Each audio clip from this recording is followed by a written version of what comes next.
ಹರೇ ಶ್ರೀನಿವಾಸ ಹರಿ ಶ್ರೀಂ ಶ್ರೀ ಗುರುಭ್ಯೋ ನಮಃ. ಇವತ್ತು ಪುರಂದರದಾಸರ ಆರಾಧನೆ.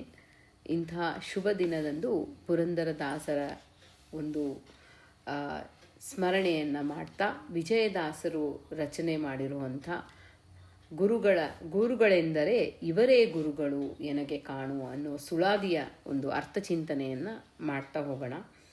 ಗೃಹಸ್ಥರಾದರೂ ವ್ಯಾಸರಾಜರಂತಹ ಒಂದು ಪೀಠಾಧಿಪತಿಗಳಿಂದ ದಾಸರೆಂದರೆ ಪುರಂದರದಾಸರಯ್ಯ ಎಂದು ಸ್ತುತಿಸಿಕೊಂಡ ಅಪರೂಪದ ದಾಸರು ಪುರಂದರದಾಸರು.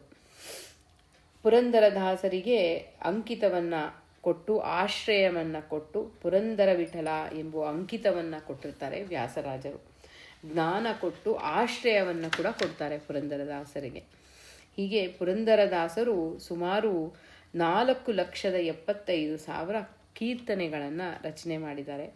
ಅವರು ವಾದಿರಾಜರು, ವಿಜಯೇಂದ್ರರು, ಕನಕದಾಸರು, ವೈಕುಂಠದಾಸರು ಇವರೆಲ್ಲ ಕಾಲೀನರು ಅಂತ ಹೇಳಿ ತಿಳಿಸ್ಕೊಡ್ತಾರೆ. ವಿಜಯದಾಸರ ಪುರಂದರದಾಸರ ಸಮಕಾಲೀನರು ಅಂತ ಹೇಳಿ ತಿಳಿಸ್ಕೊಡ್ತಾರೆ. ಅನೇಕ ಅಂದರೆ ತಮ್ಮ ಮಕ್ಕಳು ಸಹ ಅನೇಕ ಸುಜೀವಿಗಳನ್ನು ಸಾಧನಾ ಮಾರ್ಗದಲ್ಲಿ ತಂದು ಉದ್ಧಾರ ಮಾಡಿದವರು ಪುರಂದರದಾಸರು ಅಂತ ಹೇಳ್ತಾರೆ. ಇವರ ಕೃತಿಗಳೆಲ್ಲವೂ ತತ್ವಭರಿತವಾಗಿರುತ್ತೆ. ಆ ತತ್ವಭರಿತವಾಗಿರೋದ್ರಿಂದ ಪುರಂದರೋಪನಿಷತ್ತು ಅಂತ ಹೇಳ್ತಾರೆ. ಹಾಗೆ ತುಂಬ ಮನ್ಮನೋಭೀಷ್ಟವರದಂ ಸರ್ವಾಭೀಷ್ಟ ಫಲಪ್ರದಂ ಪುರಂದರಂ ಗುರುಂ ವಂದೇ ದಾಸಶ್ರೇಷ್ಠಂ ದಯಾನಿಧಿಂ. ಮನ್ಮನೋಭೀಷ್ಟವರದಂ ಸರ್ವಾಭೀಷ್ಟ ಫಲಪ್ರದಂ ಪುರಂದರ ಗುರುಂ ವಂದೇ ದಾಸಶ್ರೇಷ್ಠಂ ದಯಾನಿಧಿಂ ಅಂತ ಹೇಳಿ ತಿಳಿಸ್ಕೊಡ್ತಾರೆ. ಇಲ್ಲಿ ವಿಜಯದಾಸರಿಗೆ ಪುರಂದರದಾಸರು ಅಂದರೆ ಭಗವಂತ ಶ್ರೀಹರಿಯೇ ಪುರಂದರದಾಸರ ರೂಪದಲ್ಲಿ ಬಂದು ಶ್ರೀ ವ್ಯಾಸ ಕಾಶಿಗೆ ಕರೆದು ಹೋಗಿ ಅಲ್ಲಿ ಅಂಕಿತ ಪ್ರದಾನವನ್ನು ಮಾಡ್ತಾರೆ ವಿಜಯದಾಸರಿಗೆ. ಅಂಥ ಒಂದು ಪುರಂದರದಾಸರ ಸ್ಮರಣೆಯನ್ನು ಮಾಡ್ತಾ ಪುರಂದರದಾಸರನ್ನು ಕೊಂಡಾಡ್ತಾ ಒಂದು ಸುಳಾದಿಯನ್ನು ರಚನೆ ಮಾಡಿದ್ದಾರೆ. ಇವತ್ತು ಆ ಸುಳಾದಿಯ ಚಿಂತನೆಯನ್ನು ನಾವು ಮಾಡ್ತಾ ಹೋಗೋಣ. ಎಷ್ಟು ವಿಜಯದಾಸರಿಗೆ ಅಪಾರ ಭಕ್ತಿ, ಪುರಂದರದಾಸರ ಮೇಲೆ ಅಪಾರ ಗುರು ಭಕ್ತಿ ಅಂದರೆ ಅಷ್ಟು ಭಕ್ತಿ ವಿಜಯದಾಸರಿಗೆ. ಅಂದರೆ ಈ ಎಲ್ಲ ರೀತಿಯಾದಂಥ 5 ಲಕ್ಷ ಕೃತಿಗಳನ್ನು ರಚನೆ ಮಾಡಬೇಕು ಅಂತ ಹೇಳಿ ಆ ಭಗವಂತನಲ್ಲಿ ಸಂಕಲ್ಪವನ್ನು ಮಾಡಿರ್ತಾರೆ ಪುರಂದರದಾಸರು. ಆದರೆ ಆ ಭಗವಂತನ ಶ್ರೀಹರಿಯ ಆಜ್ಞೆಯಂತೆ ಅವನ ಸನ್ನಿಧಾನಕ್ಕೆ ಮತ್ತೆ ಹೋಗಲೇಬೇಕಾಗತ್ತೆ. ಅದರಿಂದ ಆ ಹಿಂದಿನ ಜನ್ಮದಲ್ಲಿ ವಿಜಯದಾಸರು ಪುರಂದರದಾಸರ ಮಗನಾಗಿ ಬಂದಿರ್ತಾರೆ. ವಿಜಯದಾಸರಿಗೆ ತಿಳಿಸ್ಕೊಡ್ತಾರೆ, ಕಂದ ನೀನು ಈ ಕಾರ್ಯವನ್ನು ನಿರ್ವಹಿಸಿ ಒಂದು ವಿಜಯ ವಿಠಲನಿಗೆ ಅರ್ಪಿಸಿ ನನ್ನನ್ನು ಸಂತೋಷಪಡಿಸು ಅಂತ ಹೇಳಿ ಸ್ವಪ್ನದಲ್ಲಿ ಬಂದು ಹೇಳ್ತಾರೆ. ಆ ಸ್ವಪ್ನದಲ್ಲಿ ಬಂದು ಹೇಳಿದಾಗ ಆ ವಿಜಯದಾಸರೇ ಹಿಂದೆ ಮಗನಾಗಿ ಹುಟ್ಟಿರ್ತಾರೆ, ಪುರಂದರದಾಸರ ಮಗನಾಗಿ ಹುಟ್ಟಿರ್ತಾರೆ. ಮತ್ತೆ ಜನ್ಮದಲ್ಲಿ ವಿಜಯ ವಿಠಲ ಅನ್ನೋ ಅಂಕಿತವನ್ನು ಕೊಡ್ತಾರೆ. ಕಾಶಿ ಕ್ಷೇತ್ರದಲ್ಲಿ ಅಂದರೆ ಕಾಶಿಯಲ್ಲಿ ಮಣಿಕರ್ಣಿಕಾ ಅಲ್ಲಿ ಮಲಗಿದ್ದಾಗ ಅವರಿಗೊಂದು ಸ್ವಪ್ನದಲ್ಲಿ ಶ್ರೀ ಪುರಂದರದಾಸರು ಭಗವಂತನೇ ಸಾಕ್ಷಾತ್ ಪುರಂದರದಾಸರ ರೂಪದಲ್ಲಿ ಬಂದು ಅಂಕಿತವನ್ನು ಅಲ್ಲಿ ವ್ಯಾಸ ಕಾಶಿಗೆ ಕರ್ಕೊಂಡು ಹೋಗಿ ಅಂಕಿತ ಪ್ರದಾನವನ್ನು ಮಾಡ್ತಾರೆ ಪುರಂದರದಾಸರು. ಅಂತಹ ಈ ಒಂದು ಸಂದರ್ಭದಲ್ಲಿ ವಿಜಯದಾಸರು ರಚನೆ ಮಾಡಿರುವಂಥ ಈ ಸುಳಾದಿಯ ಅರ್ಥಚಿಂತನೆಯನ್ನು ಎಷ್ಟು ಶ್ರೀ ಹರಿವಾಯು ಗುರುಗಳು ನುಡಿಸ್ತಾರೋ ಅಷ್ಟು ಚಿಂತನೆಯನ್ನು ಮಾಡ್ತಾ ಹೋಗೋಣ. ಈ ಸುಳಾದಿಯ ಚಿಂತನೆ ಹೀಗಿದೆ. ಗುರುಗಳೆಂದರೆ ಇವರೇ ಗುರುಗಳು ಎನಗೆ ಕಾಣೋದರೆಯೋಳು ಪುರಂದರದಾಸರೇ ಗುರುಗಳು ಮರುಳೆ ಮತ್ತೊಬ್ಬರುಂಟೆ ಕರುಣಿಸಿ ನೆನೆದಂತೆ ವರಗಳ ನಿತ್ಯ ಪರಿಪಾಲಿಸುವ ಹರಿ ಮರು ತನ್ನ ಲೀಲೆಗಳ ಹಿರಿದಾಗಿ ತಿಳುಪಿ ವಿಸ್ತಾರವಾಗಿ ಎನ್ನಿಂದ ಬರೆಸಿದರು ಹರಿಯ ಚರಿತೆ. ದುರಿತ ಸಂದಣಿಯಲ್ಲಿ ಸೆರೆ ಬಿದ್ದು ತಪಿಸೂತ ಲೀರೆ ನೋಡಿ ಪಾಲಿಸಿದರು ತಮ್ಮ ಕರುಣಾ. ಹರಿಯೇಳೆ ಮರಿತ ವೃಕ್ಷನ ವದನದೋಳು ಇರಲು ಸೆಳೆದು ಕಡೆಗೆ ತಂದಂತೆ ಇಂದಿಗಾರು ಗುರು ಶಿರೋಮಣಿಯನ್ನ ದುರಿತದಿಂದ ಸೆಳೆದು ಪರಮಾರ್ಥದ ಮಾರ್ಗ ಅರಿವು ಮಾಡಿ ಕರುಣಾಸಾಗರ ನಮ್ಮ ವಿಜಯ ವಿಠಲನ್ನ ಸ್ಮರಿಸುವುದಕ್ಕೆ ಜ್ಞಾನವನ್ನೇ ತೋರಿದರು. ಗುರುಗಳೆಂದರೆ ಇವರೇ ಗುರುಗಳು ಎನಗೆ ಕಾಣೋ. ಎಲ್ಲ ನಾವು ಆ ಗುರುಗಳ ಒಂದು ದರ್ಶನವಾಗಬೇಕಂದ್ರೆ, ಆ ಗುರುಗಳಿಂದ ನಮಗೆ ಜ್ಞಾನ ಪ್ರಾಪ್ತಿಯಾಗಬೇಕು ಅಂತ ಹೇಳಿದ್ರೆ ಅಪಾರ ಪುಣ್ಯದ ರಾಶಿ ಇರಬೇಕು, ಭಗವಂತನ ಅನುಗ್ರಹ ಇರಬೇಕು. ತೀರ್ಥ ಸ್ನಾನವನ್ನು ಮಾಡುವಾಗ ಎಲ್ಲ ಗಂಗಾ ಸ್ನಾನವನ್ನು ಮಾಡಿ ನಾವು ಬಹಳ ಪುಣ್ಯವನ್ನು, ಎಲ್ಲ ತೀರ್ಥಕ್ಷೇತ್ರಗಳಿಗೆ ಹೋದಾಗ ಅದರ ಪುಣ್ಯ ಏನು ಅಂದರೆ, ಅದರ ಲಾಭ ಏನು ಅಂದರೆ, ನಮಗೆ ಗುರುಗಳ ಒಂದು ದರ್ಶನವನ್ನು ಮಾಡಿಸ್ಕೊಡ್ತಾನೆ ಭಗವಂತ. ಹಾಗೆ ಆ ಒಳ್ಳೆ ಜೀವಿಗಳಿಗೆ ಆ ಗುರುಗಳ ದರ್ಶನ ಆಗಬೇಕು ಅಂದರೆ ಅಷ್ಟು ಅಪಾರವಾದಂತಹ ಭಗವಂತನ ಅನುಗ್ರಹ ಬೇಕು. ಹಾಗೆ ಗುರುಗಳೆಂದರೆ ಇವರೇ ಗುರುಗಳು ಎನಗೆ ಕಾಣೋ ಅಂತ ಹೇಳ್ತಾರೆ. ಅಂತಹ ಗುರುಗಳೆಂದರೆ ಯಾರು ಅಂತ ಹೇಳಿದ್ರೆ, ಆ ದುರಿತಗಳನ್ನೆಲ್ಲ ನಾಶ ಮಾಡಿ ನಮಗೆ ಒಳ್ಳೆ ಮಾರ್ಗದಲ್ಲಿ, ಭಗವಂತನ ಒಂದು ಜ್ಞಾನದ ಮಾರ್ಗದಲ್ಲಿ ನಮ್ಮನ್ನು ತಂದು ನಿಲ್ಲಿಸ್ತಾರೆ. ಏನೇ ಆದರೂ ನಮ್ಮ ಕೈಯನ್ನು ಬಿಡಲ್ಲ ಅವರು ಗುರುಗಳು. ಅದರಿಂದ ಗುರುಗಳನ್ನು ನಾವು ಬಹಳ, ಆ ಗುರುಗಳನ್ನು ಪಡಿಬೇಕು ಅಂದರೆ ಅಪಾರವಾದಂಥ ಪುಣ್ಯ ಭಕ್ತಿ ಭಗವಂತನಲ್ಲಿ ಮಾಡಿದಾಗ ಆ ಗುರುಗಳನ್ನು ನಮಗೆ ತೋರಿಸ್ಕೊಡ್ತಾನೆ. ಗುರುಗಳ ಸ್ಮರಣೆ ಮಾಡಬೇಕು ಅಂತ ಹೇಳಿದ್ರೆ ಭಗವಂತನಿಗೆ ಒಂದು ನಾವು ಏನಾದರೂ ಒಂದು ಭಗವಂತನಿಗೆ ಕೇಳ್ಕೋಬೇಕು ಅಂದರೆ ನಮ್ಮ ಗುರುಗಳನ್ನು ತೋರಿಸ್ಕೊಡು ಅಂತ ಕೇಳಬೇಕಂತೆ. ಗುರುಗಳ ಹತ್ರ ನಾವು ಕೇಳ್ಕೊಳ್ಳುವಾಗ ಭಗವಂತನನ್ನು ನಮಗೆ ತೋರಿಸ್ಕೊಡು ಅಂತ ಹೇಳಿ ಗುರುಗಳನ್ನು ಕೇಳ್ಕೋಬೇಕಂತೆ. ಹೀಗೆ ಗುರುಗಳೆಂದರೆ ಇವರೇ ಗುರುಗಳು ನಮಗೆ ಒಳ್ಳೆ ಮಾರ್ಗದಲ್ಲಿ ನಡೆಸ್ತಾರೆ. ಅಂಥ ಗುರುಗಳ ಸ್ಮರಣೆಯನ್ನು ವಿಜಯದಾಸರು ಪುರಂದರದಾಸರ ಸ್ಮರಣೆಯನ್ನು ಮಾಡ್ತಾ ಇದ್ದಾರೆ. ಗುರುಗಳೆಂದರೆ ಇವರೇ ಗುರುಗಳು ಎನಗೆ ಕಾಣೋ, ದರೆಯೊಳು ಪುರಂದರದಾಸರೇ ಗುರುಗಳು. ದರೆಯೊಳು, ಈ ಭೂಮಿಯಲ್ಲಿ ಅವರ ಥರ ದಾಸರು ಯಾರೂ ಇಲ್ಲ. ಪುರಂದರದಾಸರೆಂದರೆ ಪುರಂದರದಾಸರಯ್ಯ ಅಂತ ಹಾಗೆ ಕೊಂಡಾಡ್ತಾರೆ ವಿಜಯದಾಸರು. ಮರುಳೆ ಅಂತ ಹೇಳಿದ್ರೆ ಹುಚ್ಚ, ತಿಳಿ ಇದನ್ನ ಅಂತ ಹೇಳ್ತಾರೆ. ಅಂದರೆ ಗುರುಗಳ ಅನುಗ್ರಹ ಆಗೋದು ಬಹಳ ಕಷ್ಟ. ಮತ್ತೊಬ್ಬರುಂಟೆ ಕರುಣಿಸಿ ನೆನೆದಂತೆ ವರಗಳ ನಿತ್ಯ ಪರಿಪಾಲಿಸುವ ಹರಿ ಅಂತ. ಹರಿ ಮರುತನ್ನ ಲೀಲೆಗಳ ಹಿರಿದಾಗಿ ತಿಳುಪಿ ಅಂತ ಹೇಳ್ತಾರೆ. ಅಂದರೆ ಶುದ್ಧವಾದ ಜ್ಞಾನವನ್ನು ಗುರುಗಳ ಕೊಟ್ಟು ಒಂದು ರೀತಿಯಾದಂಥ ಮತ್ತೊಬ್ಬರು ಉಂಟೆ ಕರುಣಿಸಿ, ಹಾಗೆ ಆ ದಾರಿಯಿಂದ ಎಳೆದು ತಂದು ಆ ಭಗವಂತನ ಧ್ಯಾನವನ್ನು ಕೊಟ್ಟು ಇಲ್ಲಿ ಮರುತನ್ನ ಲೀಲೆಗಳ ಅಂದರೆ ಎಲ್ಲ ವಾಯುದೇವರ ಶ್ರೀಮದ್ ಆಚಾರ್ಯರ ಒಂದು ದಾರಿಯಲ್ಲಿ ನಮ್ಮನ್ನು ನಡೆಸಿ ಶ್ರೀಮದ್ ಆಚಾರ್ಯರನ್ನು ನಮ್ಮನ್ನು ಆ ಒಂದು ರೀತಿಯಾದಂಥ ಜ್ಞಾನವನ್ನು ಕೊಟ್ಟು ಉದ್ಧಾರವನ್ನು ಮಾಡ್ತಾ ಇದ್ದಾರೆ. ಹಾಗೆ ನಿತ್ಯ ಪರಿಪಾಲಿಸುವ ಹರಿ ಅಂದರೆ ನಮಗೆ ಯಾವ ರೀತಿಯಾದಂಥ ಜ್ಞಾನವನ್ನು ಕೊಡಬೇಕು ಅನ್ನೋದು ಗುರುಗಳಿಗೆ ಗೊತ್ತಿರುತ್ತೆ. ಆ ಗುರುಗಳು ನಮ್ಮನ್ನು ಅನುಗ್ರಹ ಮಾಡ್ತಾ ಇದ್ದಾರೆ ಅಂತ ಹೇಳಿದ್ರೆ ಅವರಿಗೆ ನಮ್ಮ ಆ ಜೀವ ಸ್ವರೂಪದ ಒಂದು ಯೋಗ್ಯತೆ ಗೊತ್ತಿರುತ್ತೆ. ಆ ಒಂದು ಮಟ್ಟದಲ್ಲಿ ಭಗವಂತನಿಗೆ ಬಿಟ್ಟರೆ ಇನ್ಯಾರಿಗೂ ಆ ಜೀವದ ಒಂದು ಯೋಗ್ಯತೆ ತಿಳಿಯೋದು ಕಷ್ಟ.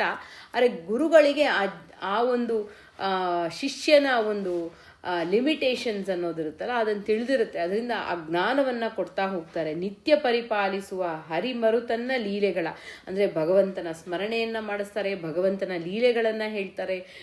ಎಲ್ಲ ಮರುತನ ಅಂತ ಹೇಳಿದ್ರೆ ವಾಯುದೇವರ ಬಗ್ಗೆ ಚಿಂತನೆಯನ್ನು ಮಾಡಿಸ್ತಾರೆ. ಹಾಗೆ ಲೀಲೆಗಳ ಹಿರಿದಾಗಿ ತಿಳುಪಿ ಅಂದರೆ ಚೆನ್ನಾಗಿ ಶುದ್ಧವಾದ ಜ್ಞಾನವನ್ನು ಚೆನ್ನಾಗಿ ಆ ಬುದ್ಧಿಗೆ ಚೆನ್ನಾಗಿ ಹೋಗಿ ತಲುಪೋ ಹಾಗೆ ಮಾಡಿ ವಿಸ್ತಾರವಾಗಿ ಎನ್ನಿಂದ ಬರೆಸಿದರು ಹರಿಯ ಚರಿತೆ ಅಂದರೆ ಎಲ್ಲ ಎಷ್ಟು ರೀತಿಯಾದಂಥ ಅಂಕಿತವನ್ನು ಕೊಟ್ಟು ಜ್ಞಾನವನ್ನು ಕೊಡೋದ್ರಿಂದ ಎಷ್ಟು ಸುಳಾದಿಯನ್ನು ರಚನೆ ಮಾಡಿದ್ದಾರೆ ವಿಜಯದಾಸರು. ಹಾಗೆ ಪುರಂದರದಾಸರ ಅನುಗ್ರಹ ಅಷ್ಟು ಚೆನ್ನಾಗಿ ಜ್ಞಾನವನ್ನು ತಿಳುಪಿ ಅಂತ ಹೇಳಿ ಚೆನ್ನಾಗಿ ತಿಳಿಸ್ಕೊಟ್ಟಿದ್ದಾರೆ ಅಂತ ಹೇಳ್ತಾರೆ. ದುರಿತ ಸಂದಣಿಯಲ್ಲಿ ಸೆರೆಬಿದ್ದು ತಪಿಸುತ್ತಲಿರೆ ನೋಡಿ ಪಾಲಿಸಿದರು ತಮ್ಮ ಕರುಣ. ನೋಡಿ, ಆ ಒಂದು ದುರಿತಗಳು, ಆ ಪಾಪದ ಒಂದು ಸಮೂಹದಲ್ಲಿ ಬಿದ್ದು, ಆ ಸಂಸಾರದಲ್ಲಿ ಬಿದ್ದು ನಾವು ಆ ಒಂದು ತಪಸ್ಸು ಅಂತ ಒಂದು ರೀತಿಯಾದಂತಹ ಅದೊಂಥರ ಅಗ್ನಿ, ಆ ಅಗ್ನಿಯಲ್ಲಿ ಬಿದ್ದಂತೆ ಎಷ್ಟು ಕಷ್ಟ ಆಗ್ತಾ ಇರುತ್ತೆ, ಎಷ್ಟು ಕಠಿಣ ಇರುತ್ತೆ ಅಂತ ಹೇಳಿದ್ರೆ ಸಂಸಾರ ಅಂತ ಹೇಳಿದ್ರೆ ಬರೀ ಈ ಮದುವೆ, ಈ ಒಂದು ಜಂಜಾಟನೇ ಅಲ್ಲ. ಎಷ್ಟೋ ರೀತಿಯಾದಂಥ ಎಲ್ಲ ತಾಪಗಳು ನಮಗೆ ಬರ್ತಾ ಇರುತ್ತೆ. ಅಂಥ ತಾಪವನ್ನು ತಡೆದು ರಕ್ಷಣೆಯನ್ನು ಮಾಡಿ ಪಾಲಿಸ್ತಾ ಇದ್ದಾರೆ ಗುರುಗಳು. ಅಂಥ ಕರುಣೆ ಅವ್ರಿಗೆ ಅಂತ ಹೇಳಿ. ಈ ತಾಪವನ್ನು ಪರಿಪಾಲಿಸೋದು ಹೇಗೆ ಅಂತ ಹೇಳಿದ್ರೆ, ನೋಡಿ, ಯಾವಾಗ ನಮಗೆ ಭಗವಂತನ ಜ್ಞಾನ ಬರ್ತಾ ಹೋಗುತ್ತೋ ಆಗ ನಮ್ಮ ಸಂಸಾರದಲ್ಲಿ ಈ ಚಿಂತೆ, ಈ ಭಯ ಇದೆಲ್ಲ ನಿವಾರಣೆ ಆಗ್ತಾ ಹೋಗುತ್ತೆ. ಈ ನಿವಾರಣೆ ಮಾಡಲಿಕ್ಕೆ ಗುರುಗಳ ಅನುಗ್ರಹ ಬೇಕು. ಅದನ್ನೇ ಇಲ್ಲಿ ಹೇಳ್ತಾ ಇದ್ದಾರೆ.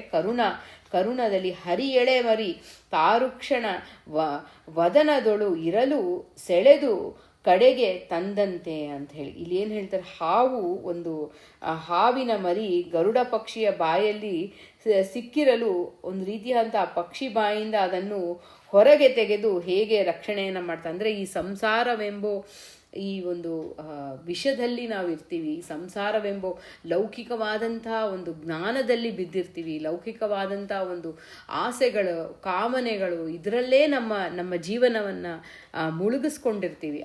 ಇದರಿಂದ ಒಂದು ಎಳೆದು ನಮ್ಮನ್ನು ತಂದು ಇಂದಿಗ ಗುರು ಶಿರೋಮಣಿ ದುರಿತದಿಂದ ಸೆಳೆದು, ದುರಿತದಿಂದ ಆ ಪಾಪ ರಾಶಿಗಳಿಂದ ನಮ್ಮನ್ನು ಆಚೆ ತೆಗೆದು ಪರಮಾರ್ಥದ ಮಾರ್ಗ ಅರಿವು ಮಾಡಿ, ಪರಮಾರ್ಥ ಏನೇನು ನಾವು ಯಾವ ರೀತಿ ಪರಮಾರ್ಥ, ಪರ ಅಂದರೆ ಭಗವಂತ, ಆ ಭಗವಂತನ ಜ್ಞಾನವನ್ನು ನಮಗೆ ತಿಳಿಸಿಕೊಟ್ಟು ಆ ಒಳ್ಳೆ ಮಾರ್ಗದಲ್ಲಿ ನಮ್ಮನ್ನು ನಡೆಸಿ ಕರುಣಾಸಾಗರ ನಮ್ಮ ವಿಜಯವಿಠಲನ್ನು ಸ್ಮರಿಸುವುದಕ್ಕೆ ಜ್ಞಾನವನ್ನೇ ತೋರಿದರು ಅಂತ.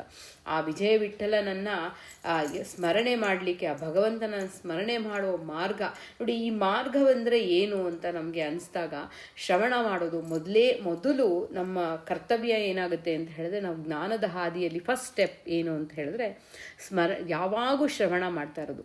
ಒಂದು ರೀತಿಯಾದಂಥ ಒಂದು ಸ್ಟೆಪ್, ಬೆಳಗ್ಗೆ ಆದಾಗಿಂದ, ನಾವು ಎಚ್ಚರ ಆದಾಗಿಂದ ಭಗವಂತನ ಸ್ಮರಣೆಯನ್ನು ಮಾಡ್ತಾ ಇರೋದು ಮೊದಲನೇ ಸ್ಟೆಪ್. ಅದು ಶ್ರವಣ ಮಾಡೋದು. ಒಂದು ಪ್ಯಾಟ್ರನ್ ಹಾಕೊಂಡ್ಬಿಡ್ಬೇಕು ನಮ್ಮ ಜೀವನದಲ್ಲಿ. ಅಂದರೆ ಒಂದು ಟೈಮ್ ಟೇಬಲ್ ಮಾಡ್ಕೋಬೇಕು ಬೆಳಗ್ಗೆಯಿಂದ ಸಂಜೆವರೆಗೂ. ಬೆಳಗ್ಗೆ ನೀವು ಎದ್ದಿದ ತಕ್ಷಣ ಭಗವದ್ಗೀತೆಯನ್ನು ತಿಳಿಯೋದು, ಅದಾದಮೇಲೆ ಮಹಾಭಾರತ, ರಾಮಾಯಣ ಒಂದು ಅರ್ಧ ಗಂಟೆ, ಕಾಲು ಗಂಟೆ ಅದನ್ನು ನಾವು ಶ್ರವಣವನ್ನು ಮಾಡೋದ್ರಿಂದ ಶುರು ಮಾಡಿದ್ರೆ ನಿಮಗೆ ಲೌಕಿಕವಾದಂತಹ ಈ ಯಾವುದೇ ರೀತಿಯಾದಲ್ಲಿ ಉತ್ಸಾಹ ಬರಲ್ಲ. ನಿಮ್ಮ ಮನಸ್ಸಿಗೆ ನೀವು ಮಗು ಹಾಗೆ ಆ ಮನಸ್ಸಿಗೆ ಹೇಳ್ತಾ ಇರಬೇಕು, ಇದು ಒಳ್ಳೆಯದಲ್ಲ, ಈ ಲೌಕಿಕದಲ್ಲ, ಇದನ್ನು ಈ ರೀತಿಯಾಗಿ ಅದನ್ನು ಒಂದು ಟ್ರೈನ್ ಮಾಡಬೇಕು. ಮತ್ತೆ ಮತ್ತೆ ಮತ್ತೆ ಆ ಮಗುಗೆ ಅದನ್ನೇ ಹೇಳ್ಕೊಟ್ಟಾಗ ಆ ಮಗುವ ಮನಸ್ಸು ಅದೇ ರೀತಿ ಪರಿವರ್ತನೆ ಆಗುತ್ತೆ. ಅದೇ ರೀತಿ ನಮ್ಮ ಮನಸ್ಸಿಗೂ ಅದೇ ರೀತಿ ಆಗುತ್ತೆ.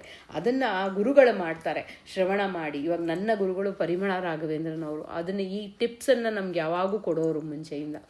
ಯಾವಾಗೂ ಮಹಾಭಾರತ ಕೇಳು, ರಾಮಾಯಣವನ್ನು ಕೇಳು, ಭಾಗವತವನ್ನು ಕೇಳು, ಆ ಭಗವಂತನ ಚಿಂತನೆಯನ್ನು ಮಾಡು, ಸ್ಮರಣೆಯನ್ನು ಮಾಡ್ತಾಯಿರು, ನಾಮಸ್ಮರಣೆಯನ್ನು ಮಾಡ್ತಾಯಿರು, ಆ ಗುಣಗಳನ್ನು ತಿಳಿಸ್ಕೊಡು. ಒಂದು ಗುಣದ ಚಿಂತನೆಯನ್ನು ಮಾಡಿ, ದಿನಕ್ಕೆ ಒಂದು ಭಗವಂತನ 3 ಗುಣಗಳು 4 ಗುಣಗಳ ಚಿಂತನೆಯನ್ನು ಮಾಡ್ತಾ ಹೋಗಬೇಕು.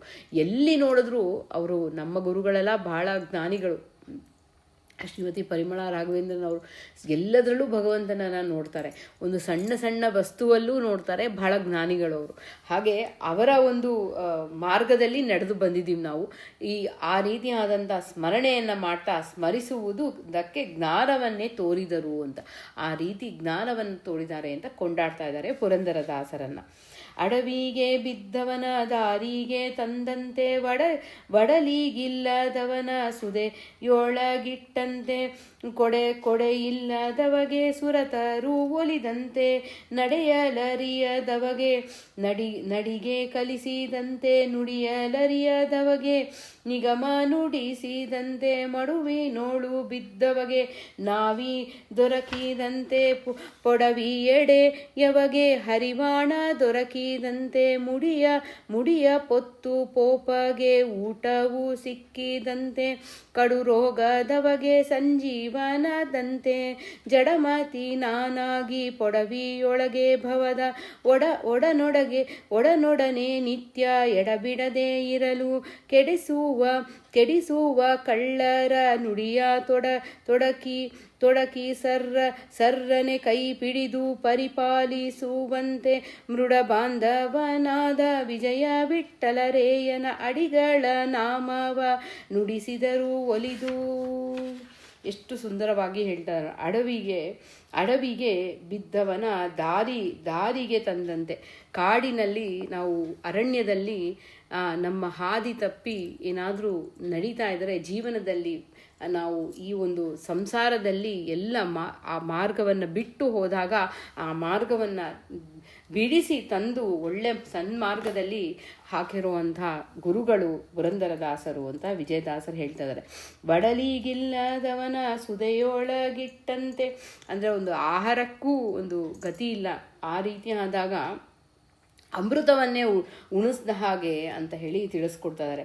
ಕೊಡೆ ಇಲ್ಲದವಗೆ ಸುರತರು ಬೋಲಿದಂತೆ, ಅಂದರೆ ಈ ಒಂದು ಕೊಡೆ ಅಂದರೆ ಈ ಮಳೆ ಬರ್ತಾ ಇದೆ, ಆ ಮಳೆ ಬರ್ತಾ ಇದೆ, ಎಲ್ಲೂ ಆಶ್ರಯ ಇಲ್ಲದವರಿಗೆ ಒಂದು ಸುರತರು ಅಂದರೆ ಕಲ್ಪವೃಕ್ಷದ ಹಾಗೆ ನಿಂತಿದ್ದಾರೆ ಬಂದು ಅಂತ ಹೇಳಿ ತಿಳಿಸ್ಕೊಡ್ತಾ ಇದ್ದಾರೆ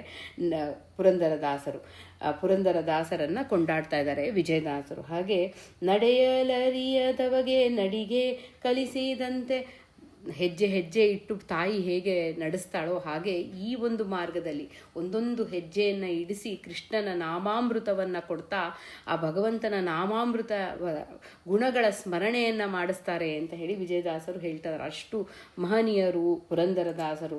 ನುಡಿಯಲರಿಯದವಗೆ ನಿಗಮ ನುಡಿಸಿದಂತೆ, ಒಂದು ರೀತಿಯಾದಂಥ ಉಚ್ಚಾರ ಮಾಡಲಿಕ್ಕೆ ಬರಲ್ಲ ನಮಗೆ, ಅಷ್ಟು ನಾವು ಅಜ್ಞಾನಿಗಳು. ಅಂಥ ಅಜ್ಞಾನಿಗಳಿಗೆ ನಿಗಮ ನುಡಿಸಿದಂತೆ ಅಂದರೆ ವೇದಗಳನ್ನು ನುಡಿಸಿದಂತೆ ಅಂತ ಹೇಳಿ ವಿಜಯದಾಸ ತಿಳಿಸ್ತಾ ಇದ್ದಾರೆ. ಮಡುವಿನೋಳು ಬಿದ್ದವಗೆ ನಾವಿ ದೊರಕಿದಂತೆ, ಎಲ್ಲಿ ಪ್ರವಾಹದಲ್ಲಿ ಕೊಚ್ಕೊಂಡು ಹೋಗ್ತೀವಲ್ಲ ಆವಾಗ ಒಂದು ನಾವಿ ದೊರಕಿದಂತೆ ಅಂತ ಹೇಳ್ತಿದ್ದಾರೆ.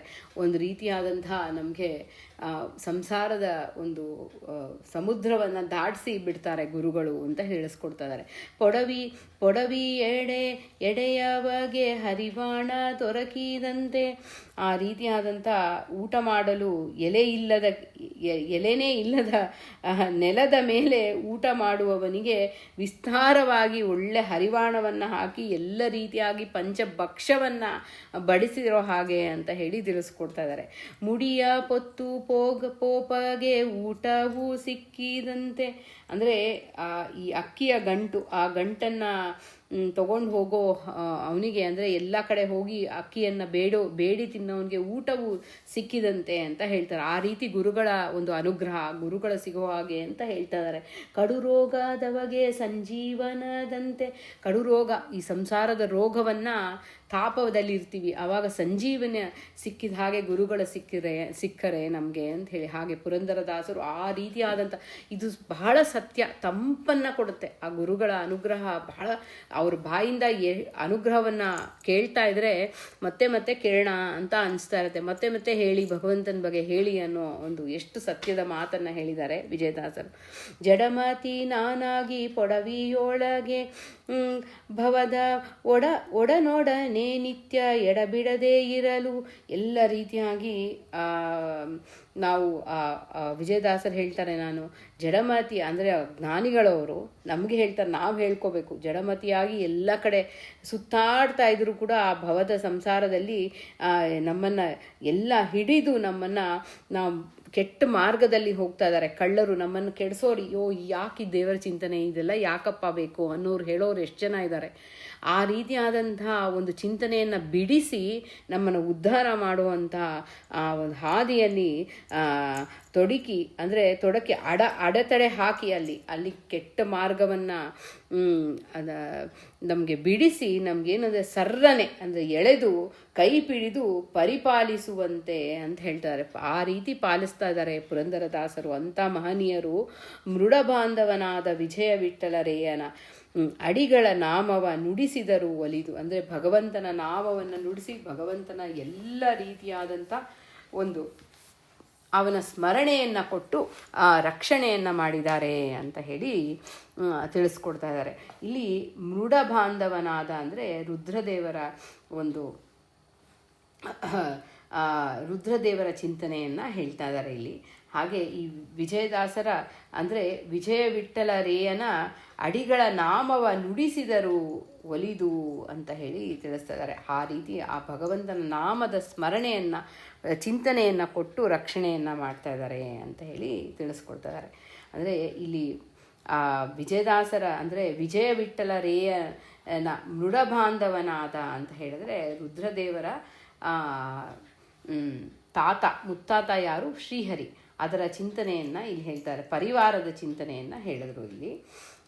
ಏನು ಕರುಣಿಗಳೋ ಎಮ್ಮ ಈ ಗುರುಗಳು, ಏನು ಸ್ವಾಭಾವಿಕಾನಂದವು ತಿಳಿಯದು ಮಾನವ ಯೋನಿಯಲ್ಲಿ ಬಂದು ಬಾಳುವ ಎನ್ನ ಮೀನ ಉದಕದೋಳು ಇದ್ದಂತೆ ಮಾಳ್ಪರು ಆನವರಿಗೆ ಲೇಷ ಅಧಿಕಾರ ಕಾಣೇನು ಅನಂತ ಜನ್ಮವನು ಧರಿಸಿರಲು ಈ ನಾಡಿನೋಳು ಎನಗೆ ಪ್ರಾಣಕ್ಕೆ ಬಲುಪರಿ ಏನೇನು ದುರಿತಗಳು ಬಂದಟ್ಟಲು ಮಾನಗಳೆದು ಎನ್ನ ಮಾನಸ ದರ್ಪಣವನ್ನು ಇತ್ತರು ಮುದದಿಂದ ಕರುಣಿಸಿ ಶ್ವಾಸ ಚಳಿಯೊಳಿರೆ ವಜ್ರ ಕವಚವಿದು ಮೇಣು ದೊರೆ ತದ್ದು ನೋಡು ಎನ್ನ ಭಾಗ್ಯ ನಾನಾರಿಗಂಜೇನೋ ವಿಜಯ ವಿಠ್ಠಲರೇಯ ಧ್ಯಾನವ ಮಾಳ್ಪಂತೆ ಜ್ಞಾನಿಗಳನ್ನು ಕಂಡೆ. ಎಷ್ಟು ಕರುಣೆ ಗುರುಗಳದು. ಪುರಂದರದಾಸರ ಕರುಣೆ ಎಷ್ಟು ಅಂದರೆ ಏನು ಕರುಣಿಗಳೋ ಎಮ್ಮ ಈ ಗುರುಗಳು ಏನು ಸ್ವಾಭಾವಿಕ ಆನಂದವು ತಿಳಿಯದು. ಅವರನ್ನು ನೋಡ್ತಾ ಇದ್ರೆ ಆನಂದ, ಅವರ ಸ್ಮರಣೆ ಒಂದು ಆನಂದ, ಅವರ ಬಾಯಲ್ಲಿ ಭಗವಂತನ ಸ್ಮರಣೆ ಕೇಳ್ತಾ ಇದ್ರೆ ಆನಂದ ತಿಳಿದು ಮಾನವ ಯೋನಿಯಲ್ಲಿ ಬಂದು ಬಾಳುವ ಎನ್ನ ಮೀನ ಉದಕದೊಳು ಇದ್ದಂತೆ ಮಾಳ್ಪರು ಅಂತ. ನೀರಿನಿಂದ ಹೊರತೆಗೆದ್ರೆ ಆ ಸಾಯುವ ಸ್ವಭಾವವಿರುವ ಮೀನು, ಆ ಮೀನನ್ನು ಯಾವಾಗಲೂ ನೀರಿನಲ್ಲೇ ಸುಖವಾಗಿ ಇಡುವಂತೆ ಇಟ್ಟಿದ್ದಾರೆ ನನ್ನನ್ನು ಅಂತ ಹೇಳ್ತಾ ಇದ್ದಾರೆ. ಅಂದರೆ ಭಗವಂತನ ಸ್ಮರಣೆಯಲ್ಲೇ ಯಾವಾಗೂ ಮುಳುಗಿಸಿ ಇದ್ದಾರೆ ಅಂತ. ಯಾರಿಗೂ ಮೀನಿಗೆ ಆಚೆ ಬರಕ್ಕೆ ಇಷ್ಟ ಆಗುತ್ತಾ? ಆ ರೀತಿಯಾದಂಥ ಜ್ಞಾನವನ್ನು ಕೊಡ್ತಾರೆ. ಆ ಭಗವಂತನ ಸ್ಮರಣೆಯಿಂದ ನಾವು ಒಂದು ಕ್ಷಣ ಆಚೆ ಬರಲೇಬಾರ್ದಪ್ಪ, ಇಲ್ಲೇ ಇದ್ಬಿಡೋಣ ಅಂತ ಭಗವಂತನ ಸ್ಮರಣೆನೇ ಮಾಡ್ತಾ ಇರೋಣ, ನಮಗಿನ್ನೇನು ಬೇಡ ಅನ್ನೋ ಭಾವವನ್ನು ಕೊಡ್ತಾ ಇದ್ದಾರೆ ಅಂತ ಹೇಳ್ತಾರೆ. ಮೀನ ಉದಕದೋಳು ಇದ್ದಂತೆ ಮಾಳ್ಪರು ಆನವರಿಗೆ ಲೇಷ ಅಧಿಕಾರ ಕಾಣೇನು.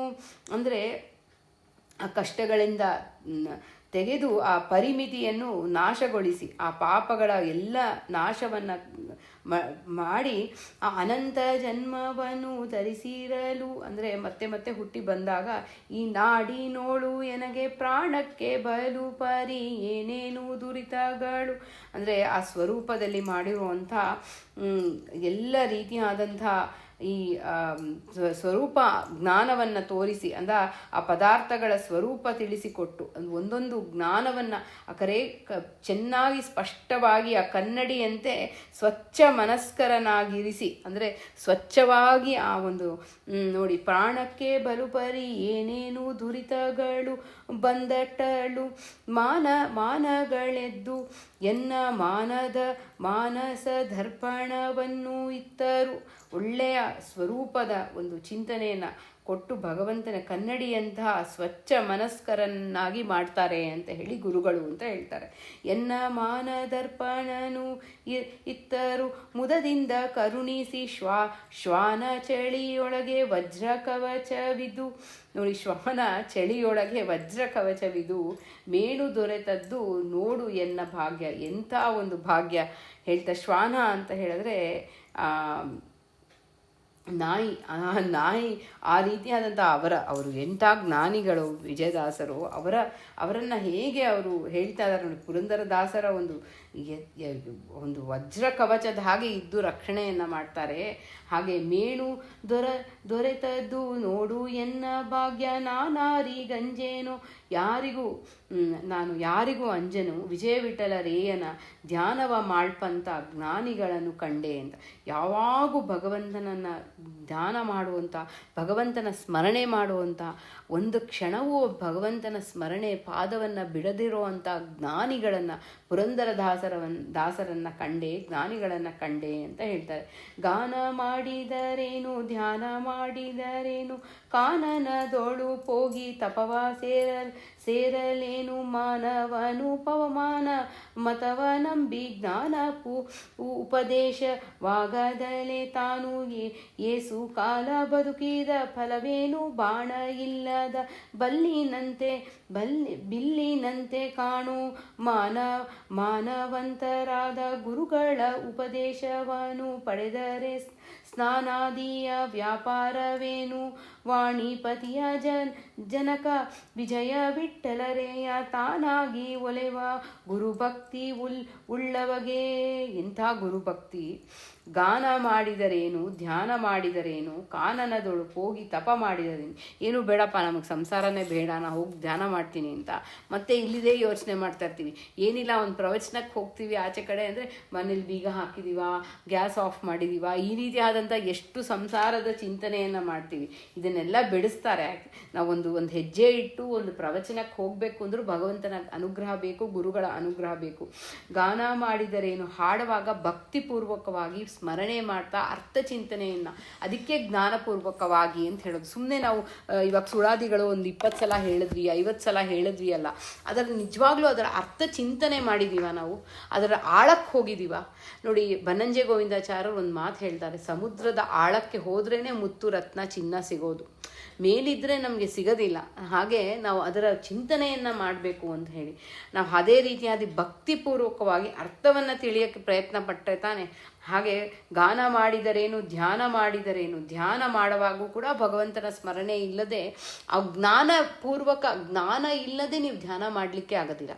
ಒಂದು ಭಗವಂತನ ಗುಣದ ಚಿಂತನೆಯನ್ನು ಮಾಡುವಾಗ ಕೂಡ ಅವನ ಒಂದು ಕರುಣಾಗುಣ ಚಿಂತನೆಯನ್ನು ಮಾಡುವ, ಎಷ್ಟು ಕರುಣೆ ಅವನಿಗೆ ಒಂದು ಜೀವರ ಮೇಲೆ, ಆ ಜೀವರಿಗೆ ಎಷ್ಟು ಅನುಗ್ರಹವನ್ನು ಮಾಡ್ತಾನೆ. ಸೃಷ್ಟಿ ಸ್ಥಿತಿ ಲಯ ಅಜ್ಞಾನ ಬಂಧ ಮೋಕ್ಷ, ಆ ಜೀವರಿಗೆ ದೇಹ ಕೊಡ್ತಾನೆ, ದೇಹದಲ್ಲಿ ದೇಹ ಒಳಗಿದ್ದು ಆ ದೇಹವನ್ನು ಧಾರಣೆ ಮಾಡ್ತಾನೆ, ಎಲ್ಲ ಕೆಲಸವನ್ನು ಮಾಡಿಸ್ತಾನೆ. ಮಲಮೂತ್ರ ವಿಸರ್ಜನೆಯಿಂದ ಕೂಡ ಆ ಜೀವರಿಗೆ ಯಾವುದೂ ಸಾಧ್ಯ ಇಲ್ಲ ತನ್ನಿಂದಾನೆ ಮಾಡ್ಕೊಳ್ಳಿಕ್ಕೆ. ಹಾಗೆ ಅಷ್ಟು ಒಂದು ಅನುಗ್ರಹವನ್ನು ಮಾಡ್ತಾನೆ. ಅಂಥ ಜ್ಞಾನವನ್ನು ಕೊಡೋರು ಗುರುಗಳು. ಕಾನನದೊಳಗೆ ಹೋಗಿ ತಪಸ್ಸನ್ನು ಮಾಡಿದರೂ ಏನೂ ಪ್ರಯೋಜನ ಇಲ್ಲ. ಮಾನವನು ಪವಮಾನ ಮತವ ನಂಬಿ ಜ್ಞಾನವು ಉಪದೇಶವಾಗದಲೆ, ಅಂದರೆ ಅವರಿಂದ ಜ್ಞಾನದ ಉಪದೇಶ ಆಗಬೇಕು. ಪುರಂದರದಾಸರು ಅಷ್ಟು ಉಪದೇಶವನ್ನು ಮಾಡಿದ್ದಾರೆ ವಿಜಯದಾಸರಿಗೆ. ಇದರಿಂದ ನಾವು ಏನು ಕಲಿಬೇಕು ಅಂದರೆ, ನಮ್ಮ ಗುರುಗಳನ್ನು ನಾವು ಹುಡ್ಕೊಂಡು ಹೋಗಬೇಕು. ನಮ್ಗೆ ಆ ಒಂದು ಜಿಜ್ಞಾಸೆ ಇರಬೇಕು, ತಿಳಿಬೇಕು, ಜ್ಞಾನವನ್ನು ಪಡಿಬೇಕು ಅಂತ. ಹಾಗೆ ಖಂಡಿತ ದಾಸರು ಅನುಗ್ರಹ ಮಾಡ್ತಾರೆ ನಮಗೆ. ಆ ಗುರುಗಳನ್ನು ತೋರಿಸ್ತಾರೆ. ಜ್ಞಾನ ಉಪದೇಶವಾಗದಲೇ ತಾನು ಏಸು ಕಾಲ ಬದುಕಿದ ಫಲವೇನು. ಸುಮ್ಮನೆ ಬದುಕ್ತಾ ಇರ್ತಾರೆ. ನಾಯಿನೂ ಬದುಕತ್ತೆ, ಬೆಕ್ಕು ಬದುಕತ್ತೆ, ಆಚೆ ಕಡೆ ಎಲ್ಲ ಬದುಕತ್ತೆ. ಆದರೆ ಉದ್ದೇಶ ಏನು? ಆ ಉದ್ದೇಶ ಇಲ್ಲದೆ ಬದುಕಿ ಏನು ಪ್ರಯೋಜನ ಅಲ್ವಾ? ಆ ಒಂದು ಜೀವನದ ಉದ್ದೇಶ ಇರಬೇಕು. ನಾನು ಏನಕ್ಕೆ ಹುಟ್ಟಿದ್ದೀನಿ ಅನ್ನೋದು, ಅದು ಆ ಗುರುಗಳು ತೋರಿಸ್ಕೊಡ್ತಾರೆ. ಆ ಜೀವನದ ಪ್ರಯೋಜನವನ್ನು ತೋರಿಸ್ಕೊಟ್ಟು ಆ ಭಗವಂತನ ಹಾದಿಯಲ್ಲಿ ಇಟ್ಟು ರಕ್ಷಣೆಯನ್ನು ಮಾಡ್ತಾನೆ. ಬಾಣ ಇಲ್ಲದ ಬಿಲ್ಲಿನಂತೆ ಕಾಣು. ಬಾಣ ಇಲ್ಲದೆ ಆ ಬಿಲ್ಲನ್ನು ಇಟ್ಕೊಂಡು ಏನು ಮಾಡಲಿಕ್ಕೆ ಸಾಧ್ಯ ಅಲ್ವಾ? ಆ ಮಾನವಂತರಾದ ಗುರುಗಳ ಉಪದೇಶವಾನು ಪಡೆದರೆ ಸ್ನಾನಾದಿಯ ವ್ಯಾಪಾರವೇನು. ವಾಣಿಪತಿಯ ಜನಕ ವಿಜಯ ವಿಠಲರೇಯ ತಾನಾಗಿ ಒಲಿವ ಗುರುಭಕ್ತಿ ಉಳ್ಳವಗೆ. ಗುರುಭಕ್ತಿ ಇರಲೇಬೇಕು. ಗುರುಭಕ್ತಿ ಇದ್ದು ನಾವು ಗುರು ಸ್ಮರಣೆ ಮಾಡಿ ಗುರುಗಳ ಸೇವೆಯನ್ನು ಮಾಡಿದ್ರೆ ಅಪಾರವಾದಂಥ ನಮಗೆ ಜ್ಞಾನದ ಅಭಿವೃದ್ಧಿ ಆಗುತ್ತೆ. ಈ ಗುರುಗಳ ಒಂದು ನೋಟನೇ ಒಂದು ನಮಗೆ ಸ್ನಾನ. ಆ ಗುರುಗಳು ನಮ್ಮನ್ನು ಅನುಗ್ರಹ ಮಾಡಿದ್ರು ಅಂದರೆ ಅದೊಂದು ಒಂದು ಸ್ನಾನ ಮಾಡಿದ ಹಾಗೆ. ಆ ತೀರ್ಥಕ್ಷೇತ್ರಗಳ ದರ್ಶನವನ್ನು ಮಾಡಿ, ಭಗವಂತನ ದರ್ಶನವನ್ನು ಮಾಡಿ, ಆ ತೀರ್ಥ ಕ್ಷೇತ್ರಗಳಲ್ಲಿ ಸ್ನಾನವನ್ನು ಮಾಡಿ, ಅದರಿಂದ ಮಾಡೋದ್ರಿಂದ ಗುರುಗಳ ಅನುಗ್ರಹ ಆಗುತ್ತೆ ಅಂತ ಹೇಳಿ ತಿಳಿಸ್ಕೊಡ್ತಾರೆ. ಏಸು ಬಲವಿದ್ದರೇನು ತನ್ನ ಗುರುಗಳ ಬಲ ಲೇಸಾಗಿ ಇಲ್ಲದಿರೆ ಒಂದು ಫಲವಿಯದು ದೇಶದೊಳುಳ್ಳವರ ಲೇಸು ತಪ್ಪಿದರೇನು ದೋಷವರ್ಜಿತರಾದ ಗುರುಗಳ ದಯವಿದೆ ಮೋಸವೆಂಬುದೆಂದೆ ಎಂದಿಗಿಲ್ಲ ದಿನ ಪ್ರತಿದಿನ ಬಿಡದೆ ಈಶಾನುಗ್ರಹ ಉಂಟು ಸಿದ್ಧಾರ್ಥವೆನ್ನಿರೋ ಕಾಶಿ ಮೊದಲಾದ ಸರ್ವ ಯಾತ್ರಿ ತೀರ್ಥ ಮಿಂದು ರಾಶಿ ಹಣ ಕೂಡಿಸಿ ದಾನವಿತ್ತರಾನೇಕ ಸಮಾನವ ಅಲ್ಲ ಸುಲಭ ಗುರುಗಳ ಸ್ಮರಣೆಗೆ ಸರಿ ಉಂಟೆ ಕ್ಲೇಶ ಬಡದೆ ನಿತ್ಯ ಶುದ್ಧ ಮನದಿ ನಂಬಿರೋ ದಾಸರ ಪ್ರಿಯ ನಮ್ಮ ವಿಜಯ ಬಿಟ್ಟರೆಯ ಲೇಸು ತೋರಿಸುವ ಬಿಡದೆ ಇನಿತು ನಡೆದವಗೆ ಗುರು ಪುರಂದರ ದಾಸರ ನೆರೆ ನಂಬಲು ನಿರುತ ಕಲತು ವಿಜಯ ವಿಠಲ ಒಲಿವಾ. ಏಸು ಬಲವಿದ್ದರೇನು ತನ್ನ ಗುರುಗಳ ಬಲ ಲೇಸಾಗಿ ಇಲ್ಲದಿರೆ. ನೋಡಿ, ಗುರುಗಳ ಅನುಗ್ರಹವಾಗದೆ ನಮಗೆ ಹರಿಯ ಅನುಗ್ರಹವಾಗಲ್ಲ. ಭಗವಂತ ಒಂದು ಬಹಳ ಕರುಣಾಮಯಿಯಾಗಿ ಅವನು ಕ್ಷಮೆ ಮಾಡಿದ್ರೂ ಗುರುಗಳು ಕ್ಷಮೆ ಮಾಡಿಲ್ಲ ಅಂದರೆ ನಮಗೆ ಉದ್ಧಾರನೇ ಆಗೋದಿಲ್ಲ ಅಂತ ಹೇಳಿ ತಿಳಿಸ್ಕೊಡ್ತಾರೆ. ಹಾಗೆ ಆ ಗುರುಗಳ ಒಂದು ಅನುಗ್ರಹ ಇಲ್ಲದೆ ಹೋದರೆ ಯಾವುದೂ ಫಲವೇ ಇಲ್ಲ ಅಂತ ಹೇಳಿ ದೇಶದೊಳುಳ್ಳವರ ಲೇಸು ತಪ್ಪಿದರೇನು ಯಾರು ದೋಷವರ್ಜಿತರಾದ ಗುರುಗಳ ದಯವಿದೆ ಎಂದಿಗೂ ಇಲ್ಲ. ಭಗವಂತನ ಗುರುಗಳ ಅನುಗ್ರಹ ಇದೆ ಅಂದರೆ ಯಾವತ್ತೂ ಮೋಸ ಆಗಲ್ಲ. ದಿನ ಪ್ರತಿದಿನ ಬಿಡದೆ ಯಾವಾಗೂ ಭಗವಂತನ ಅನುಗ್ರಹ ನಮ್ಮಲ್ಲಿ ಯಾವಾಗೂ ಸಿದ್ಧವಾಗಿ ಇದ್ದೇ ಇರುತ್ತೆ. ಅದರಿಂದ ಸಿದ್ಧಾರ್ಥವೆನ್ನಿರೋ ಇದು ಖಂಡಿತವಾಗಿರುತ್ತೆ. ಗುರುಗಳ ಅನುಗ್ರಹ ಇತ್ತು ಅಂದರೆ ಭಗವಂತನ ಈಶಾನು ಅನುಗ್ರಹ ಖಂಡಿತ ಇದ್ದೇ ಇರುತ್ತೆ ಅಂತ ತಿಳಿಸ್ಕೊಡ್ತಾರೆ. ಕಾಶಿ ಮೊದಲಾದ ಸರ್ವ ಯಾತ್ರಿ ತೀರ್ಥ ಮಿಂದು ರಾಶಿ ಹಣ ಕೂಡಿಸಿ ವಿತ್ತ ಅನೇಕ ಸಮಾನವ ಅಲ್ಲ ಸುಲಭ ಗುರುಗಳ ಸ್ಮರಣೆಗೆ ಸರಿ ಉಂಟೆ. ಯಾವುದು ಗುರುಗಳ ಸ್ಮರಣೆಗೆ ಗುರುಗಳ ಸೇವೆಗೆ ಸಮ ಇಲ್ಲ ಅಂತ ಹೇಳಿ ತಿಳಿಸ್ಕೊಡ್ತಾ ಇದ್ದಾರೆ. ಹಾಗೆ ಕ್ಲೇಶ ಬಡದೆ ನಿತ್ಯ ಶುದ್ಧ ಮನದಿ ನಂಬಿರೋ ಆ ಗುರುಗಳ ಸೇವೆ ಮಾಡೋದ್ರಿಂದ ಅಷ್ಟು ಅನಂತವ ಹರಿ ಮೆಚ್ತಾನೆ, ಭಗವಂತ ಮೆಚ್ತಾನೆ. ಆ ಗುರುಗಳನ್ನು ನಾವು ದೋಷವನ್ನು ಹೇಳ್ತಾ ಗುರುಗಳ ಸ್ಮರಣೆ ಮಾಡಿಲ್ಲ ಅಂತ ಹೇಳಿದ್ರೆ ಅದು ಎಂದಿಗೂ ಫಲ ಸಿಗಲ್ಲ ನಮಗೆ. ಖಂಡಿತ ಇದು ಎಷ್ಟು ಒಂದು ನೋಡಿ, ಈಗಿನ ಮಕ್ಕಳಿಗೆ ಆ ಗುರುಗಳ ಒಂದು ಆ ಬಾಂಧವ್ಯನೇ ಇಲ್ಲ. ಗುರುಗಳು ಆಮೇಲೆ ಆ ಶಿಷ್ಯರ ಬಾಂಧವ್ಯ ನಾವು ನೋಡಿದ ಹಾಗೆ ನಾವು ಎಷ್ಟು ಭಕ್ತಿಯಿಂದ ಇರ್ತಾ ಇದ್ವಿ ಗುರುಗಳು ಅಂತ ಹೇಳಿದ್ರೆ ನಮ್ಮ ಶಾಲೆಯಲ್ಲಿ ಎಲ್ಲ. ಈಗ ಆ ಬಾಂಧವ್ಯವನ್ನು ನಾವು ನೋಡೋದಿಲ್ಲ, ಜೋರು ಮಾಡ್ತಾರೆ ವಿನಃ ಈಗ ಅಂಥ ಅಪಾರವಾದ ಭಕ್ತಿಯನ್ನು ಹೇಳ್ಕೊಡ್ತಾ ಇದ್ದಾರೆ ವಿಜಯದಾಸರು. ಪುರಂದರದಾಸರ ಮೇಲೆ ಅಷ್ಟು ಅಪಾರವಾದಂಥ ಭಕ್ತಿ. ಇದು ಕಾಶಿ ಹೋಗಿ ಎಲ್ಲ ಯಾತ್ರೆಯನ್ನು ಮಾಡಿ ರಾಶಿ ದುಡ್ಡನ್ನು ದಾನ ಮಾಡಿದ್ರು ಕೂಡ ಆ ಭಗವಂತನ ಒಂದು ಗುರುಗಳ ಸುಲಭ ಸ್ಮರಣೆ, ಆ ಗುರುಗಳ ಸ್ಮರಣೆ ಮಾಡದೆ ಗುರುಗಳ ಸೇವೆ ಮಾಡಿದ ಸಮಾನ ಯಾವುದೂ ಇಲ್ಲ. ಕ್ಲೇಶ ಬಡದೆ ನಿತ್ಯ ಶುದ್ಧ ಮನದಿ ನಂಬಿರೋ ಒಂದು ಸಂಶಯನೇ ಬೇಡ ನಿಮಗೆ, ಖಂಡಿತವಾಗಿ ಉದ್ಧಾರ ಆಗೇ ಆಗ್ತೀರಾ. ಗುರುಗಳನ್ನು ನಂಬಿದ್ರೆ ಖಂಡಿತ ನಿತ್ಯ ಶುದ್ಧ ಮನದಿ ನಂಬಿರೋ ದಾಸರ. ನೋಡಿ, ಕೃಷ್ಣ ನಮಗೆ ಸಾಂದೀಪಿನಿ ಆಚಾರ್ಯರ ಕೃಷ್ಣ ಮಹಾಜ್ಞಾನಿ, ಕೃಷ್ಣ ಪರಿಪೂರ್ಣವಾದಂಥ ಗುಣವುಳ್ಳವನು ಭಗವಂತ. ಅಂತಹ ಭಗವಂತನು ನಮಗೇನು ತೋರಿಸ್ಕೊಡ್ತಾನೆ ಭಗವದ್ಗೀತೆಯಲ್ಲಿ? ಅವನು ಕೃಷ್ಣ ಹೇಳ್ತಾನೆ, ನಾನು ಮಾಡದೆ ಹೋದರೆ ನನಗೇನೂ ಆಗಬೇಕಾಗಿಲ್ಲ, ನನಗೇನೂ ಲಾಭ ಇಲ್ಲ. ಈ ಸೃಷ್ಟಿ ಸ್ಥಿತಿ ಲಯ ನಿಯಮನ ಇದನ್ನೆಲ್ಲ ಜೀವರಿಗಾಗೆ ಮಾಡ್ತಾ ಇರೋದು. ಆ ಜೀವರನ್ನು ಉದ್ಧಾರ ಮಾಡಲಿಕ್ಕೆ ನನಗೇನು ಮಾಡಬೇಕಾಗಿಲ್ಲ. ಆ ಭಗವಂತ ಆ ಹಾದಿಯನ್ನು ನಮಗೆ ತೋರಿಸ್ಕೊಡದೆ ಹೋಗಿದ್ದರೆ ಸಂದೀಪಿನಿ ಆಚಾರ್ಯರಲ್ಲಿ ಇದ್ದು ಆ ಸೇವೆಯನ್ನು ಮಾಡಿ ಅವರಿಗೆ ಭಗವಂತನಿಗೆ ಬರೆದಿರೋ ಜ್ಞಾನ ಇದೆಯಾ, ಎಲ್ಲ ನಿಗಮಾತೀತ, ಅವನು ಎಲ್ಲವೂ ಅರಿವಿದೆ ಅವನಿಗೆ. ಆದರೂ ಕೂಡ ಗುರುಗಳ ಸೇವೆಯನ್ನು ಮಾಡೋದು, ಗುರುಗಳ ಆಶ್ರಮದಲ್ಲಿ ಇದ್ದು ಆ ವಿದ್ಯಾಭ್ಯಾಸವನ್ನು ಮಾಡಿ ಕೃಷ್ಣ ಏನು ತೋರಿಸ್ಕೊಡ್ತಾ ಇದ್ದಾನೆ ನಮಗೆ, ಎಂಥ ಜ್ಞಾನವನ್ನು ಕೊಟ್ಟಿದ್ದಾನೆ. ಆ ಗುರುಗಳ ಸೇವೆ ಮಾಡಬೇಕು, ಗುರುಗಳಿಂದ ನಮ್ಮ ಎತ್ತರಕ್ಕೆ ನಮ್ಮನ್ನು ಕರ್ಕೊಂಡು ಹೋಗ್ತಾನೆ ಭಗವಂತ ಅಂತ. ಹಾಗೆ ರಾಮದೇವರು ವಿಶ್ವಾಮಿತ್ರರ ಜೊತೆ ಹೋದಾಗ ರಾಮದೇವರಿಗೆ ಎಷ್ಟೋ ಒಂದು ವಿದ್ಯೆಯನ್ನು ಹೇಳ್ಕೊಡ್ತಾರೆ ವಿಶ್ವಾಮಿತ್ರ. ಅದನ್ನು ಎಷ್ಟು ಚೆನ್ನಾಗಿ ಭಗವಂತ ಸ್ವೀಕಾರ ಮಾಡ್ತಾನೆ, ಎಷ್ಟು ಅನುಗ್ರಹವನ್ನು ಮಾಡ್ತಾನೆ ಅಲ್ವಾ. ಅಂತ ಯಾಕೆ ಆ ಥರ ನಡೀತಾನೆ? ಆ ರಾಮ ರೂಪ ಏನು ತಿಳಿಸ್ಕೊಡುತ್ತೆ? ತಂದೆಯ ಜೊತೆ ಹೇಗಿರಬೇಕು, ತಾಯಿಯ ಜೊತೆ ಹೇಗಿರಬೇಕು, ಅಣ್ಣ ತಮ್ಮಂದಿರ ಜೊತೆ ಹೇಗಿರ್ಬೇಕು, ಎಂಥ ಒಂದು ಪಾಠವನ್ನು ನಮಗೆ ಆ ರಾಮಾಯಣದಲ್ಲಿ ಭಗವಂತ ತಿಳಿಸ್ಕೊಡ್ತಾನೆ. ಅವನು ಯಾಕೆ ಮಾಡಬೇಕಿತ್ತು? ಅವನು ಯಾಕೆ ಕಾಡಿಗೆ ಹೋಗಬೇಕಿತ್ತು? ಯಾಕೆ ನೋಡಿ ರಾಮದೇವರ ಸ್ಮರಣೆಯನ್ನು ಮಾಡಬೇಕಂತೆ. ಯಾಕೆ ನಾವು ತೀರ್ಥ ಯಾತ್ರೆಗಳಿಗೆ ಹೋದಾಗ ನಡ್ಕೊಂಡು ನಾವು ಯಾತ್ರೆಯನ್ನು ಮಾಡುವಾಗ ರಾಮದೇವರ ಸ್ಮರಣೆ ಮಾಡಬೇಕು. ಯಾಕೆ ಅಂದರೆ ಎಲ್ಲ ಕಡೆ ನಡ್ಕೊಂಡೇ ಹೋಗಿ ಎಲ್ಲ ಭಕ್ತರನ್ನು ಉದ್ಧಾರ ಮಾಡಿರುವಂಥ ರಾಮರೂಪ ಅದು. ಹಾಗೆ ಆ ರೀತಿಯಾದಂಥ ಭಗವಂತ ಸಾಕ್ಷಾತ್ತಾಗಿ ಗುರುಗಳನ್ನು ನಾವು ಯಾವ ರೀತಿ ನಡೆಸ್ಕೋಬೇಕು, ಗುರುಗಳ ಜೊತೆ ಹೇಗೆ ನಾವು ಅವರ ಸ್ಮರಣೆ ಮಾಡಬೇಕು, ಅವರ ಭಕ್ತಿ ಮಾಡಬೇಕು ಅಂತ ಹೇಳ್ಕೊಟ್ಟು ಭಗವಂತ ಸಾಕ್ಷಾತ್ತಾಗಿ.